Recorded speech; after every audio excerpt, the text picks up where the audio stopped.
Olá, bem-vindos! Estamos novamente aqui no nosso programa Link RS e hoje com uma convidada que é a Andreia, que é aluna de doutorado aqui do Instituto Superior Técnico e também professora de apoio ao ensino na mesma universidade. Bem-vinda, Andreia! Olá, obrigada pelo convite. Estamos de volta, mais um programa. Nós estamos num belo dia aqui em Oeiras. Oeiras, nós já fizemos o primeiro programa do ano aqui em Oeiras, falando dos parques tecnológicos. Hoje voltamos aqui para o Instituto Tecnológico, onde a Marta faz a sua tese do doutorado. Temos mais uma vez o suporte técnico do Henrique Stefano Mota, que é quem nos guia, quem obviamente capricha depois na edição. E hoje tendo o prazer de te entrevistar. Seja muito bem-vinda. Obrigada. A Andreia é formada em Engenharia e Gestão Industrial pelo Instituto Superior Técnico e agora faz o doutorado aqui também. A Universidade, o Instituto Superior Técnico, está inserida dentro de um parque tecnológico de Oeiras. Como é que tu vês essa relação de ter uma universidade dentro de um parque tecnológico que é também de fomento à ciência? Sinceramente, eu fiz a minha formação toda aqui no Tagus Park, no Instituto Superior Técnico, desde o início da licenciatura. Penso que o facto de estarmos integrados num parque tecnológico podia ser melhor aproveitado, quer pela instituição, pelo Instituto Superior Técnico, quer pelas empresas que nos rodeiam. Acho que podia haver um bocadinho mais de integração, exatamente. Entre a ciência e a parte de aplicação prática das empresas. Exato. Acho que há algumas tentativas, mas não acho que, pelo menos é a percepção que eu tenho desde 2010, que é quando comecei aqui no Instituto Superior Técnico, é que essa integração ainda não é plena. Não é plena, exatamente. E o Instituto Superior Técnico ainda faz parte de uma outra instituição maior, que é a Universidade de Lisboa. Exatamente. Que tem um campus muito maior numa outra região também da cidade de Lisboa. Onde eu estudo. Casualmente é no campus onde estudo. O Instituto Universitário de Lisboa fica na cidade universitária, onde está a Universidade de Lisboa. Então, estamos todos juntos aqui, todos emanados. Tu és naturalmente portuguesa, da onde? De Lisboa. De Lisboa? Sim. Mas tem uma característica interessante, que a Andreia é filha de um imigrante. Imigrante? Sim, de dois. Portanto, sim, o meu pai e a minha mãe nasceram nas antigas colónias. Portanto, o meu pai é angolano e a minha mãe é moçambicana. Duas antigas colônias de Portugal que falam a língua portuguesa. Exatamente. Sei muito bem porque tenho colegas no meu mestrado, tanto dos dois países. Então é uma experiência muito interessante, sem dúvida nenhuma. E é interessante que sejam os dois de duas diferentes. Portanto, no fundo, eles conheceram-se foi já em Portugal, mas são de dois países distintos. Então já são três países integrados na mesma família. Exatamente, é isso. Andreia, uma das coisas que é o propósito desse programa é fazer essa integração entre os portugueses e os brasileiros, especialmente os do Sul. E nós gostaríamos de saber de ti, como é que é essa relação com os brasileiros que vêm para estudar aqui? Como é que é esse convívio? Porque além de tu teres colegas brasileiros no teu grupo de pesquisa, de investigação, tu também tens alunos brasileiros. Como é que é isso? Eu acho que é ótimo e acho que eu tenho notado que, não sei se é só uma impressão minha, mas que esta comunidade, no fundo, de estudantes brasileiros em Portugal tem vindo a crescer. Porque, pelo menos, na altura em que que estudava, por exemplo, na licenciatura, tinha muito menos colegas brasileiros do que, neste momento, tenho alunos. Portanto, existem mais estudantes brasileiros e mais novos, alunos de licenciatura, que estão a vir para Portugal para estudar. E eu acho que é ótimo porque acho que Portugal tem a agradecer ao Brasil, no fundo, o facto de ser o maior país que fala língua portuguesa no mundo. E acho que é um contributo bom para a ciência, falado em português, digamos assim, ter a comunidade brasileira, do Brasil também, a fazer investigação, mas cá em Portugal a ver esta ligação entre os dois países, no fundo. A Andreia faz uma observação que ela percebe na prática, que é o número cada vez maior de brasileiros, ou como colegas ou como alunos. Pois bem, eu vou dar um dado oficial.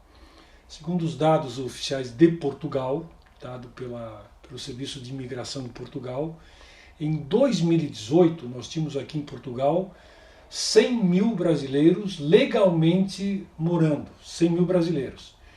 Isto, obviamente, não leva em consideração os brasileiros que estão aqui de forma irregular ou ilegal, e nem os que têm dupla cidadania. Como exemplo, eu entrei em Portugal com o passaporte italiano, então eu não conto como brasileiro. Então, nesses 100 mil de 2018, estão os brasileiros que são realmente brasileiros que vieram para cá para trabalhar, acabaram ficando de uma forma ou de outra. Em 2019, que são os últimos dados divulgados recentemente, nós estamos com 150 mil brasileiros legalmente morando em Portugal, ou seja, houve um crescimento de aproximadamente 50% de um ano para o outro. Então essa tua percepção ela é real, não é somente aqui no Instituto, ela é, na verdade, em todo Portugal. O número de brasileiros tem crescido de uma forma bastante forte nos últimos anos, buscando emprego, buscando maior segurança, buscando... Nós temos muitos colegas no mestrado, no doutorado, cada vez mais as universidades portuguesas estão atraindo brasileiros. Então a tua percepção é absolutamente correta. Mas falando nessa percepção de teres colegas e alunos brasileiros, comparativamente com alunos de outros países, como é que os brasileiros costumam se portar? Eles são mais acessíveis, menos acessíveis? São interessados, menos interessados? Fazendo essa comparação, não com os portugueses, sim. mas com alunos e colegas de outros países. Eu tenho a ideia, a impressão que tenho é que os brasileiros são um povo muito mais aberto. Primeiro, pela facilidade que temos de falar a mesma língua, não é? Há controvérsias. Sim, já sei. Eu vi um episódio antigo que vocês falam dessa controvérsia, mas apesar de tudo acho que temos mais em comum do que com outros países que falam outras línguas. E acho que isso facilita. E acho que há todo... Sinceramente, é um colega brasileiro, e isto não é politicamente correto, mas é como um colega português, porque temos tanto em comum que não é assim tão diferente. Portanto, acho que vê-se um bocadinho mais de interesse. Não acho que seja porque outros de outras nacionalidades sejam desinteressados. Acho que mesmo por esta facilidade e por esta proximidade que os dois povos têm, acho que há uma empatia diferente. E também acho que tem uma outra coisa que dá para considerar, né? Porque como tem muitos brasileiros aqui, mas também tem muitos programas televisivos brasileiros, há uma aproximação maior também com a cultura brasileira. Sim. Talvez mais intensa do que com de outros países. Não diria da África, porque realmente Angola ou Cabo Verde realmente tem muitas pessoas aqui e a influência cultural também é bastante forte, não é? Mas a Andréia já me confidenciou também que houve bastante música brasileira. Sim, é verdade. Aliás, a gente circulando, especialmente por Lisboa, onde eu ando muito mais, acabo vindo em lojas, em departamentos, em supermercados, muita música brasileira. Sim, música brasileira aqui é... Mas só pegando o gancho da Marta, é bom sempre voltar e frisar isso. Quando a gente brinca que nós temos o português de Portugal e o português brasileiro, porque é uma verdade. Quando a gente chega em Portugal, eu senti isso no semestre passado, e a Marta sentiu isso, o Henrique também sentiu, todos nós sentimos, há uma certa dificuldade para compreender o português de Portugal. Primeiro porque eles falam de uma forma um pouco diferente, vocês já perceberam isso. Segundo, porque muitas palavras eles engolem as vogais, eles resumem a palavra, então fica muito difícil para o nosso ouvido. E terceiro, porque algumas expressões são realmente diferentes. Eu cito sempre como clássico, porque aqui, quando eu cheguei, perguntava para os meus amigos portugueses, especialmente para Augusto Morgado, cônsul do Esporte Clube Internacional, que é um português de raiz. E eu perguntava, os brasileiros estão vindo? Estão vindo. Trabalho especialmente aqui em restauração. Bom, eu imaginei lá no início que o brasileiro que estava vindo para Portugal estaria trabalhando em obras, porque restauração, a grosso modo, no Brasil, lembra obras. Não. Depois de um mês, acabei descobrindo que não. Os brasileiros que trabalham em restauração trabalham em bar, hotel e restaurante. Então, eu poderia citar, e a Marta, obviamente, poderia citar muito mais outras palavras que têm outro sentido que nós demoramos e acabamos levando um certo tempo para compreender. Eu até hoje, muitas vezes em sala de aula, tenho que indagar ou para o professor ou para os meus colegas o que aquela expressão significa, para não perder o contexto da palavra. Então é interessante isso. Faço essa referência sempre para que a gente brinca é o português de Portugal e o português do Brasil, é verdade. Apesar de termos uma reforma ortográfica que teoricamente nivelou, mas as diferenças continuam acontecendo. Sim. E eu sinto isso às vezes quando falo com a Marta no dia a dia, às vezes temos que parar, quer uma quer outra, para dizer: vocês usam essa expressão no Brasil ou usam essa expressão em Portugal? Porque temos dúvida, não sabemos se é utilizado ou não. Os ditos populares ou mesmo alguma palavra muito específica, isso é realmente bastante corriqueiro. Chegaste a ter algum problema com esse tipo de expressões? Não. Conheço casos de pessoas que conjugaram jogos com... penso que são jogos brasileiros, ou pelo menos onde o português era português do Brasil, e com apelidos que têm outros significados no Brasil, e as contas deles eram constantemente canceladas porque... Apelidos são os nossos sobrenomes, né? É isso. Um bom exemplo. Apelido é alcunha, né? Okay. Conhecido como alcunha aqui. Sim. Não, é interessante isso porque essas pequenas diferenças, às vezes, especialmente para nós brasileiros, criam uma certa saia justa. Mas lembrando que os portugueses também têm uma facilidade, além da música, etc., porque as novelas da Globo acabaram entrando com muita força aqui em Portugal, a partir especialmente de Gabriela Cravo e Canela.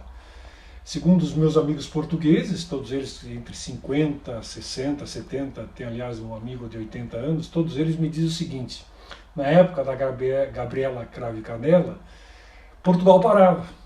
Na verdade, no horário da novela, Portugal parava. Era como se tivesse um acontecimento, um grande jogo da seleção portuguesa. Eles adoram a seleção portuguesa.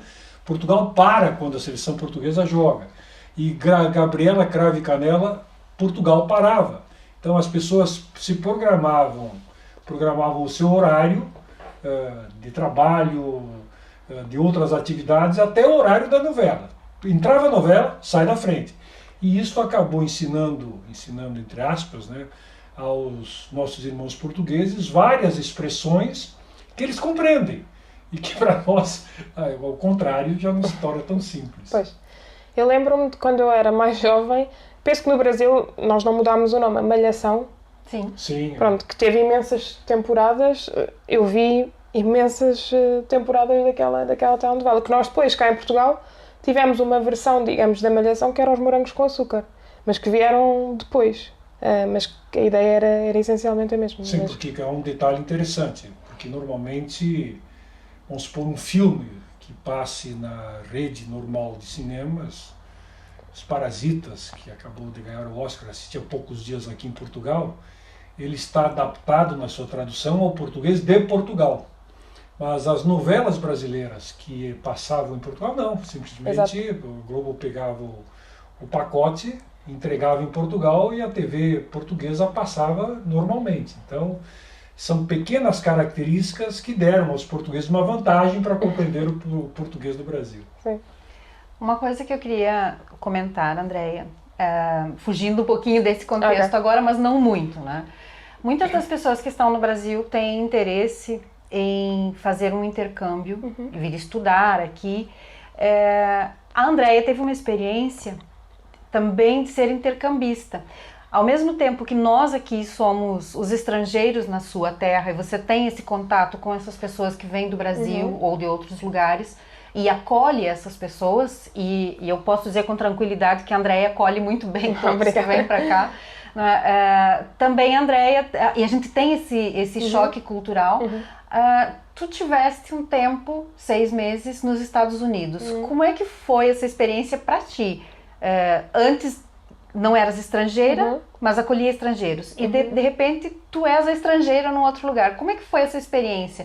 Teve dificuldade de acolhimento? Teve algum choque cultural? Como é que foi isso? Conta um pouquinho. Primeiro, os Estados Unidos, assim como ao Brasil, nós aqui em Portugal temos muito acesso à cultura dos Estados Unidos, através dos filmes. Aliás, nós não, vocês usam dublar. Dublar, ok. Nós utilizamos, portanto, o que ouvimos é o inglês, nós não dublamos os filmes. Portanto, o acesso à língua e tudo, para nós estamos familiarizados com isso. Música, com a MTV, temos acesso a tudo. O que faz com que às vezes nós tenhamos uma ideia pré-formada daquilo que vamos encontrar e nem sempre vai corresponder à realidade. eu tinha um bocadinho essa ideia daquilo que eu achava que era os Estados Unidos. Bem que os Estados Unidos, tal como o Brasil, é um país tão grande que é um bocadinho difícil de resumir todo um país num estereótipo, digamos assim. Mas eu tinha um bocadinho essa ideia daquilo que ia ser aqui encontrar. Também ia com algum receio, porque os Estados Unidos encontram-se numa altura em que não se sabe bem como é que eles encaram as pessoas estrangeiras, digamos assim. E, portanto, eu também não sabia se ia ser bem recebida, se não ia. Eu considero que foi uma vantagem ter ido para Boston, que acaba por ser uma cidade universitária, chamemos assim, tem muitas universidades, por isso eles estão habituados a receber pessoas de todo o lado, e acho que isso facilitou um bocadinho também a minha integração, porque era muito comum eu ouvir outras línguas que não o inglês, neste caso. Ouvia muito espanhol, muita música espanhol, brasileiro, havia restaurantes brasileiros em Boston. Também tem uma comunidade grande de açorianos, portanto, também o português era fácil. Em casa. Sim. E acho que isso ajudou na integração. Posso dizer que fui bem recebida e que, em algumas coisas, fui surpreendida pela positiva. Ou seja, acho que eles...